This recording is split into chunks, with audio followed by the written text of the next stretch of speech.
All right, let's bring back in Anastasia Amoroso, iCapital Chief Investment Strategist, for more on the current state of the crypto market. So, Anastasia, I got to point this question to you. So it just seems like it's risk on in general. So is that what's happening here from your view in terms of crypto?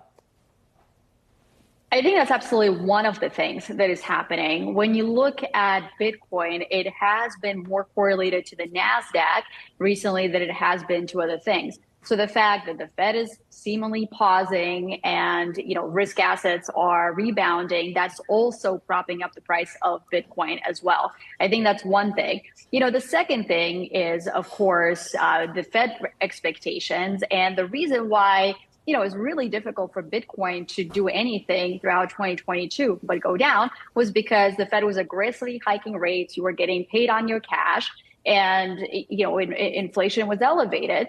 And now if the Fed does eventually pivot to staying pat or maybe cutting rates, then that advantage of holding cash, once again starts to potentially go away as well. So that's longer term, but again, incrementally supportive to Bitcoin.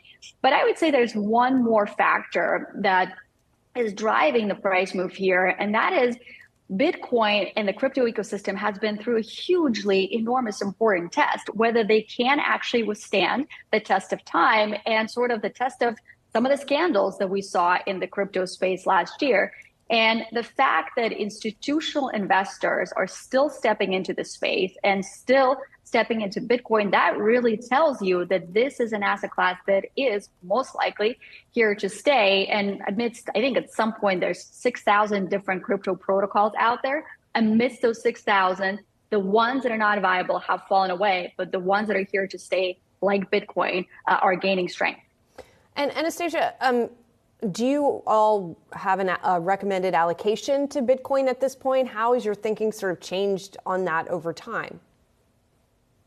Yeah, we've thought about this a few years ago, and I've always thought about Bitcoin or maybe other areas of cryptocurrencies as a tech asset.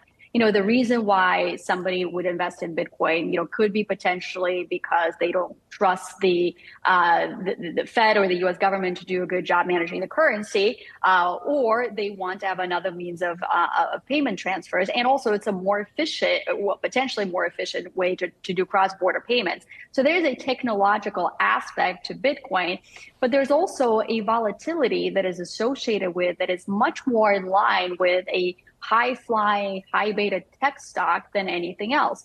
So when thinking about sizing that allocation, I would think of it as sort of one of the tech holdings in a diversified 30-plus stock portfolio. And so when you think about it that way, an allocation somewhere between 1% to 3% of the overall portfolio, that's what we would guide as a starting point. Now, obviously, as the asset class gets more established, gets more regulated, and perhaps the volatility subsides, there's scope to increase that allocation, but I would start small, 1% to 3%. Speaking of the regulatory climate, Anastasia, so when you look at, say, Binance or Coinbase and the issues going on there are different allegations for both of them, but you're certainly seeing that crypto crackdown that, the SEC talked about. Do you, one, think it's warranted, or do you think they're kind of two very different types of companies that we're dealing with here, where we're talking about Binance or Coinbase? I mean, I really think the regulators are trying to figure out exactly how they want to regulate the space, and we're sort of seeing that play out.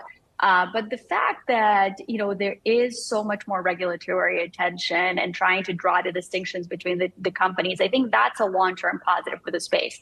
The other thing, too, when you go outside of the United States and when you go to Asia and other places, there's regulators that are also trying to legitimize and regulate parts of the crypto ecosystem. So to me, that's a really important part.